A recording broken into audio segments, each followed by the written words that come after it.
Bienvenue sur les news de Samir. Aujourd'hui, on va parler de plusieurs actualités. Ça va être très difficile pour moi de faire une vignette et un titre, mais comment vous dire ça? On va parler de Cyril Hanouna, et vous savez, cette relation qu'il avait avec Tiffany Nozière. Alors bien évidemment qu'on a débunké ça dès le début, mais oh mon Dieu, révélation dans Mediapart, tout ça ci n'était qu'une diversion de la part de Mimi Marchand. Bah tiens, qui aurait pu deviner ça?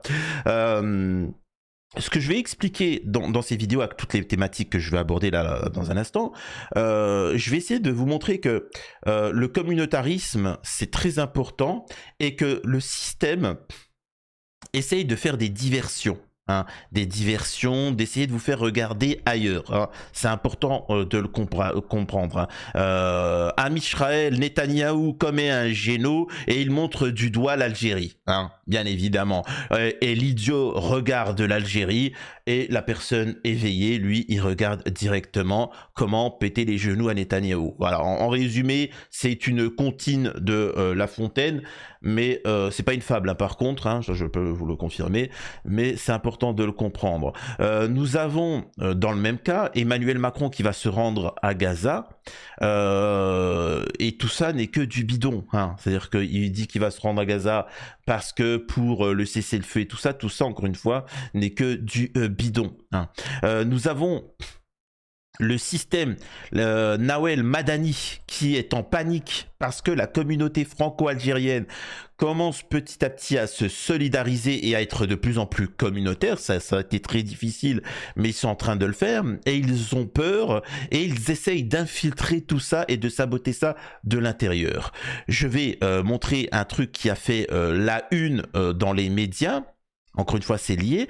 Concernant Afterfoot. L'Afterfoot, c'est une émission de foot, c'est important de le préciser, où on a Caroline Yadan qui s'exprime et qui appelle à, en résumé, comme dit Bardella, faire la même chose à Gaza que en France. Tu vois, faut faire la même chose, tu vois. Incroyable. Le problème, c'est que en Palestine...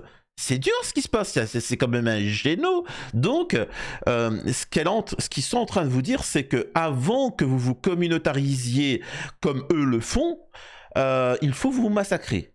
C'est ça le texte, tu vois. Et en tant que tel, ça ne sert strictement à rien d'aller manifester. Communautarisez-vous. Ils ont peur de ça. Ils n'ont pas peur que vous manifestiez. Bien au contraire, ils appellent à que vous manifestiez. Donc voilà, donc on va parler de tout ça et c'est lié. Avant de démarrer la vidéo, bien évidemment, je vous invite à vous abonner, laisser un commentaire, un like pour le référencement. Hein, il faut me soutenir parce que nous, on dénonce les choses véridiques et donc forcément, hein, on est shadowban. Merci pour les donateurs. D'ailleurs, je vais les remercier les derniers. Merci à Myriam, Nadine, Mustapha, Sadia, Cédric. Une fois qu'on a dit ça, on va pouvoir démarrer. Je tiens à préciser une chose. Je vais vous donner une image et après vous en tirez les conclusions que vous souhaitez. Imaginez une fourmilière où... non, même pas. On va prendre des abeilles. On prend une ruche. Vous savez, il y a une ruche avec des abeilles. Si moi, demain, je viens et que je prends un bâton et que j'attaque la ruche, tu vois, hein, je veux en prendre la substance, le miel et j'attaque...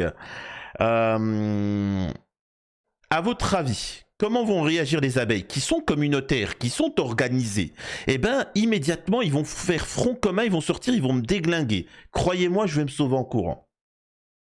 Maintenant, le problème avec... parce qu'à gauche, justement, la gauche est en train d'éclater. La France insoumise, c'est le sujet aussi que je voulais parler, est en train d'éclater.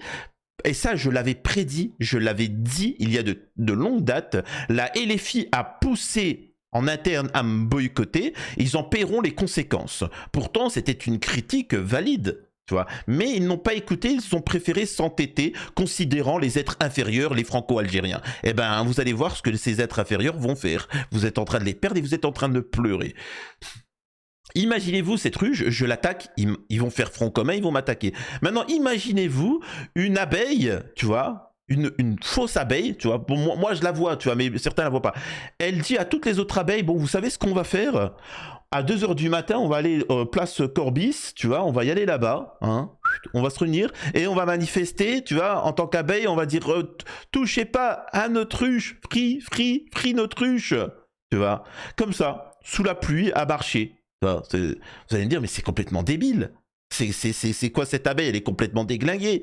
Sauf que cette abeille, alors je vous explique, c'est mon pote. Enfin, c'est ma pote. Tu vois, je l'ai corrompu, ou même c'est même pas une abeille, c'est autre chose, et que j'ai fait ça pour que toutes les abeilles elles se sont cassées. Pendant ce temps, je prends tout le miel. Tu vois, c'est une image qui est peut-être drôle, simple, mais c'est exactement ce que les communautés racisées en France ont subi. Tu vois, avec la LFI, avec les mouvements pro-palestiniens et ainsi de suite. Bref. J'aborde tous les sujets et j'aimerais vraiment que vous me donniez en commentaire votre avis, mais attendez que je m'exprime, s'il vous plaît, quand même. Hanouna, Tiffé-Nozière et l'Elysée. Encore Mimi Marchand à la manœuvre. La révélation d'une prétendue relation entre la fille de Brigitte Macron et Hanouna suscite des spéculations politiques, blablabla.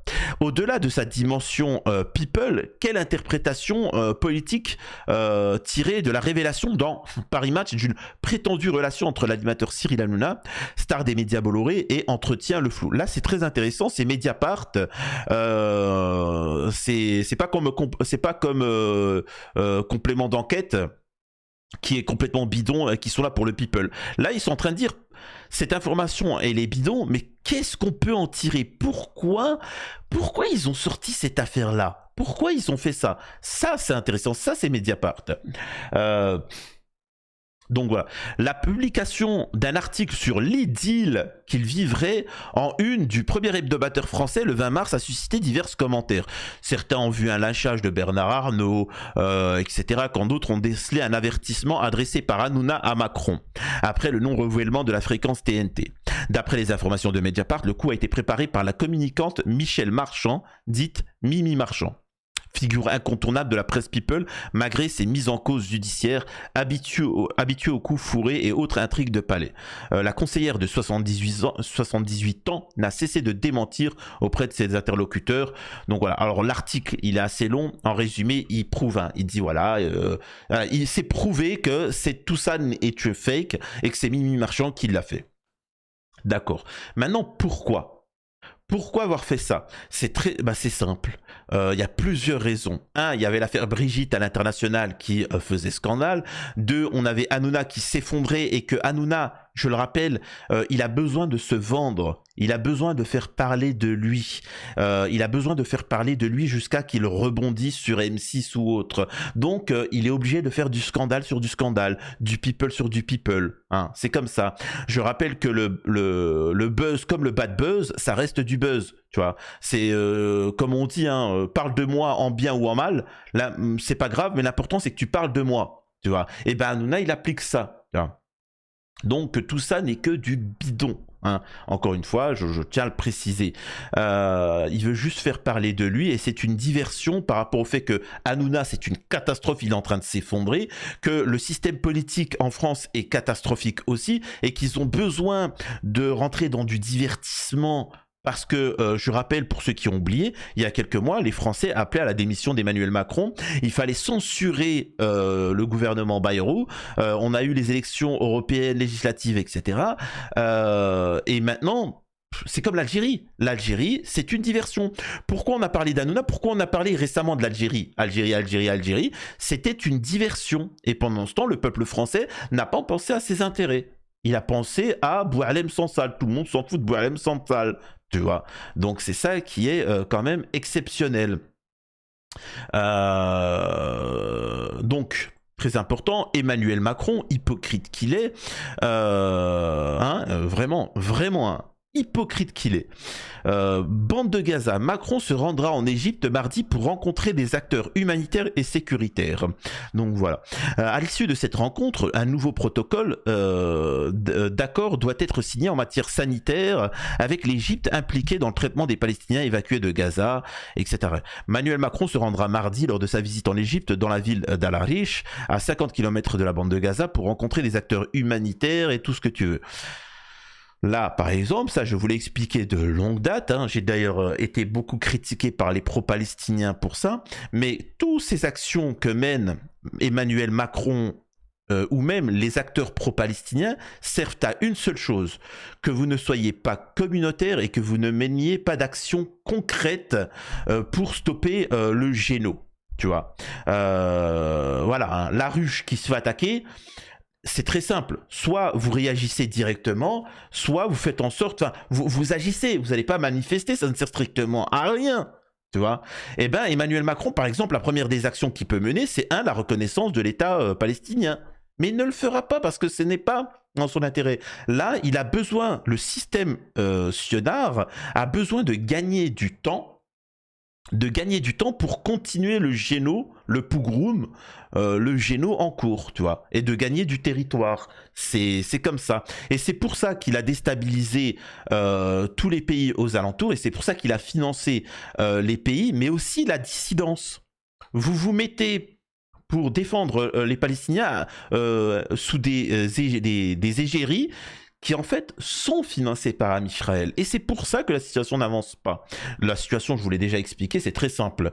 Boycottez tous les produits israéliens, soyez communautaires, faites front, soutenir tous les médias qui soutiennent réellement la Palestine, boycottez tous les médias qui ne soutiennent pas la Palestine, et voilà. Et vous remarquerez que toutes vos figures pro-palestiniennes font l'inverse de tout ça. Donc je le répète, ils sont tous là pour gagner du temps, tu vois. Ils ont peur, je le rappelle en ce moment, à la LFI, il se passe quelque chose, je ne vais pas vous montrer tous les articles, mais beaucoup de personnalités de gauche, des petits, hein, des petits influenceurs, franco-algériens, musulmans, commencent à se révolter. C'est en train de... Alors pour ceux qui ne le savent pas, à gauche, c'est en train de se fracasser. Je l'avais dit de longue date que si Mélenchon n'arrêtait pas ce racisme qu'il avait contre les franco-algériens, petit à petit, ça allait exploser, que ça allait leur nuire. Au final, ils n'ont pas écouté et ils sont en train, là, beaucoup sont en train de se dire, mais attends, moi je suis de gauche, je soutiens la LFI et attends, on m'empêche d'être musulman, on me dit que je dois pas être musulman, on me dit que ceci, on me dit que je dois cracher sur l'Algérie, je comprends pas que Boualem Sansal dictature l'Algérie, je comprends pas, moi je suis franco machin, Boualem Sansal n'est pas un écrivain, c'est un haut fonctionnaire algérien qui a trahi les intérêts, qui a donné des trucs confidentiels à des nations étrangères. En France, tu prends 20 ans pour ça, tu vois. Et Boualem Sansal, il n'a pris que 5 ans. Et pourtant, on critique l'Algérie. Je comprends pas. C'est pas les valeurs de gauche, ça. Je n'arrive pas à comprendre. Et quand ils ont osé émettre quelques critiques, on leur a dit taisez-vous. Taisez-vous, de toute façon, à l'extrême droite, ils sont assistes contre vous. Donc chez nous, tu viens et tu te tais. Tu fais le café et puis tu te tais. Sauf que petit à petit, ils commencent à se dire non, je peux pas accepter. Finalement, la personne que la LFI nous a demandé de boycotter, Samir, bah finalement, peut-être qu'il avait raison. Peut-être, tu vois. Eh ben oui. Là, et pour preuve, quand j'avais mis des critiques, Mélenchon, il a essayé de se rattraper en en mettant un peu plus de diversité dans son groupe politique. Parce qu'avant, c'était que des blancs. C'était que des blancs, etc. Moi, ça me dérange pas si tu as un parti politique où il y a que des blancs. Mais quand ton discours, c'est le métissage, c'est l'ouverture à tout le monde, c'est quand même problématique. Mais avec une seule règle. Il faut boycotter tout ce qui est franco-algérien ou algérien. Et donc, ça a été mis en place. Tu vois. Le problème, ce que n'avait pas vu Mélenchon, c'est que les franco-algériens sont majoritaires dans les populations racisées. Et au-delà de ça, tellement le système a tombé sur les Algériens, l'Algérie, c'est qu'au bout d'un moment, ils ont commencé à se communautariser petit à petit, tu vois. Et donc là, Mélenchon, il se dit waouh. En fait, tout mon électorat ne va pas voter pour moi. Et d'ailleurs, je vous le dis, hein, ils voteront pour De Villepin. Dominique de Villepin. Et là, il est en panique totale. Et oui, moi, je m'en rappelle, par exemple, j'étais le seul à défendre la LFI face à Hanouna. J'ai dénoncé le système Bolloré Hanouna, là où même la LFI, parfois, ils allaient chez lui. Et pourtant, là, c'est qui ont décidé de boycotter la LFI? C'est moi. Eh bien, vous en payez les conséquences. Moi, ce que j'ai amené, c'est une critique. Une critique, tu la prends et tu t'améliores. Et pour en revenir aux franco-algériens, je le répète, Tout est une histoire de communautarisme. Ils vous diront à gauche, ne soyez pas communautaire. À droite, ne soyez pas communautaire. Sauf que dans la réalité, le droitard, il en a rien à battre, il votera Marine Le Pen, peu importe ce qu'il en coûte. Le gauchiste, pareil. Le sioniste, il fera pareil, il pense à son intérêt. Le franco-marocain, son intérêt. Le franco-turc, son intérêt. Le franco-algérien, c'est un bénévole. Mais ce qui s'est passé là récemment, à force d'être sur leur côte, tous les partis politiques, même à la LFI, ils ont été sur leur côte, et bien ils ont commencé à se communautariser. Et immédiatement, le système met en place une opposition, hein, une sorte d'influence. Nous avons ici une vidéo, très rapidement je vous le montre. C'est un cardiologue qui fait une petite vidéo en reprenant les petites vidéos, bref. En résumé, c'est un cardiologue algérien, franco-algérien, qui a décidé de partir vivre, comme tant d'autres, de remigrer en Algérie. Et il explique en tant que cardiologue, il était en France, mais bon... le climat, la vie, tout ça, il était pas bien, tu vois, il était vraiment pas bien. Donc, il a décidé d'aller en Algérie. Donc, il va en Algérie, il trouve une clinique et il dit, moi, personnellement, je veux faire gratuit, je veux pas faire payer, machin. L'Algérie lui répond, mais c'est gratuit! C'est l'État dictatorial, l'État criminel! Hein? Que Mélenchon il dit dictature, tu vois, hein, toutes les figures iconiques de gauche, Che Guevara, machin, etc., adulent l'Algérie et pourtant tous les gauchistes détestent l'Algérie. Et vous n'êtes pas manipulés les gauchistes, hein, avec votre t-shirt Che Guevara, hein, vous n'êtes pas manipulés, bref. Et donc, le mec t'explique que, mais en fait, c'est magnifique, et puis il est venu, et puis il est bien en Algérie, et tout se passe bien, etc. Tu vois. Et donc ça dérange parce qu'on parle de remigration, on parle en bien de l'Algérie, on te montre des choses comme ça et on te montre un certain communautarisme. Et donc immédiatement, nous avons ici des agents du système, Nawel Madani, qui n'a fait que de cracher sur l'Algérie et sur le communautarisme algérien et sur les musulmans et tout ce que tu veux, hein, financé par qui vous savez. Regardez ce qu'elle ose dire. J'ai vu qu'il était dans la transmission, il est connecté, il essaie... Elle parle du mec, quoi. De faire bouger les choses, il utilise les réseaux sociaux, c'est... tu vois, d'avoir repris... pour expliquer son retour. Non, j'ai aimé à des vidéos comme ça, qui pourtant on est inondés. Mais je vous dis, hein, ils ont détesté, ils ont une haine. Vidéo, et puis t'en as une comme ça dans la journée qui t'éveille des choses. Tu dis ok, il y en a qui se battent, il y en a qui se bougent, il y en a qui sortent de leur zone de confort, qui se challenge, qui... Ça doit être dur, hein. Sa décision, elle n'a pas dû être facile. Mais il y croit, il est là, il parle en radio, il prend d'autres jeunes avec lui. Bravo. Bravo, et je suis obligée à ma façon de lui donner de la force et de lui dire... En fait, il est cardiologue. Le mec, il est cardiologue.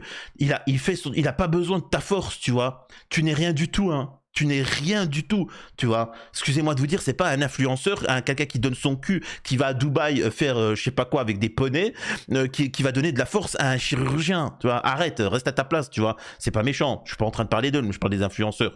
Mais donc voilà. Mais là, ce qu'il faut comprendre, je suis désolé, comme vous le savez, je donne des analyses un peu trop en avance pour certains. Le système est en panique. Là, et les filles, ils ont peur de perdre leur électorat franco-algérien parce qu'ils pensaient qu'il était acquis. Mais sachez une chose, c'est déjà fini. Vous pouvez voir sur les réseaux sociaux, c'est une bagarre totale en ce moment. Et ils ont peur. Amisraël a peur que vous vous communautarisiez avec des gens sincères qui, eux, ils vont pas venir dans le détail. Ils vont pas vous dire, pour la Palestine, on va se réunir et on va manifester. Ouh, non, vous savez ce qu'ils vont vous dire? On boycotte tous les produits, on va être communautaire, on représente combien? 6 millions? Ça veut dire que c'est nous qui décidons c'est qui le prochain président. Eh ben, qui veut la reconnaissance de l'État palestinien? Mélenchon? Eh ben, écoute, ça sera Mélenchon. Comprenez mon propos. Moi, j'amène des critiques. Et après la critique, tu la prends, tu t'améliores. Voilà, c'est une chose. Après, tu fais ce que tu veux. Moi, je suis pas là pour imposer. Je n'impose rien. Tu vois, c'est moi demain Marine Le Pen dit bon, à partir de maintenant j'ai bien réfléchi, le côté radicaliste j'arrête, dorénavant je reconnaîtrai la Palestine, j'arrêterai la stigmatisation des minorités en France, j'arrêterai cette politique de libéralisme, je ferai une politique beaucoup plus sociale. Tiens, bingo, tu vois, bingo. Non, je vais pas me dire non, c'est Marine. Non, moi je m'adresse sur les propos, sur le concret. Vous voyez ce que je veux dire? Derrière, je vous avais expliqué concernant sur le géno israélien que les médias, les agents d'influence feraient tout pour essayer de rattraper le coup, pour faire oublier le géno, vous divertir. Hanouna se met avec un tel, ceci avec cela, et en fait ils veulent vous couper. Là ils ont peur que vous vous communautarisiez, et donc ils veulent, comment vous dire ça, ils veulent mettre en place des lois pour vous interdire même de... Quand même, on a quand même dire que les franco-algériens n'avaient plus le droit de voter en France. Il y en a quand même qui ont plus le droit. On a quand même des gens qui ont dit qu'il fallait les mettre dans des camps, et ça n'a pas agité qui que ce soit, hormis à la LFI, bien évidemment. Mais ça n'a pas amené à des condamnations. Ils ont peur, et donc ils ont une solution. Un, vous infiltrer de l'intérieur pour affaiblir vos forces, et deux, vous expliquer que vous êtes des islamo-gauchistes ou tout ce que tu veux, et faire en sorte que vous ne soyez pas solidaires, tu vois. Écoutez. Qui existe. Maintenant, pour avoir une vision un petit peu plus sociologique, cet entrisme qui existe dans le sport, c'est parce qu'il existe dans la société. Pendant des années, le sport a pu servir de digue, en fait, où lorsque le jeune arrivait, il pouvait se désinhiber de ce qu'il était pour rentrer et se fondre dans un collectif. Et on voit que même dans le milieu du sport, la digue a sauté. Donc aujourd'hui, on est encore sur quelque chose de minoritaire, mais sur lequel il faut quand même tirer la sonnette d'alarme. C'est très résiduel, Abel, et on va le dire aussi quand même, c'est dans le rapport, en 127 associations sportives identifiées comme ayant une relation avec un mouvement séparatiste, c'est 0,07% des associations concernées. Oui, ça existe, il faut le dire, effectivement, oui. Abel. C'est minoritaire. C'est résiduel et c'est beaucoup moins important. Alors, je résume parce que c'est voilà. En résumé, ils sont en train de dire que les musulmans, les populations racisées sont partout. Ils sont dans le sport, donc en résumé, il faut interdire. Il faut les mettre d'équerre. Il faut faire en sorte qu'ils ne puissent pas se réunir. Où que ce soit, et qui pourrait amener à un sentiment de communautarisme. Je le répète, s'ils vous attaquent, c'est qu'ils ont peur, c'est que la solution, elle est entre vos mains. Alors, votre solution n'est pas d'aller manifester, hein, elle n'est pas du tout ça, elle est d'être communautaire et de parler d'une voix, tout simplement. Pour que vous compreniez un peu mieux mon propos dans cette vidéo-là, pour bien, en fait, parce que souvent, malheureusement, les gens, en fait, ils sont sectaires. Hein. C'est-à-dire que là, il y a les membres de la LFI qui vont me tomber dessus. T'as les franco-algériens qui vont me tomber dessus, je sais pas pourquoi, tu vois, parce que j'ai critiqué Madani, parce que j'ai essayé de défendre l'Algérie. Bon, allez chercher la logique, et ainsi de suite. Ce que j'essaie de vous faire comprendre, c'est qu'un système vous divertit. Il essaie de vous divertir et que vous ne pensiez plus à votre intérêt. Moi, je m'intéresse à la France Insoumise, à la LFI, parce que ils ont un programme social et économique qui est beaucoup plus patriotique, tu vois, beaucoup plus nationaliste que les autres. Eux, ils sont pour l'ultralibéralisme, là où la LFI, non. Donc c'est pour ça, j'adhère, ça je valide, tu vois. Quand il parle de la Palestine, je valide, tu vois, voilà, machin.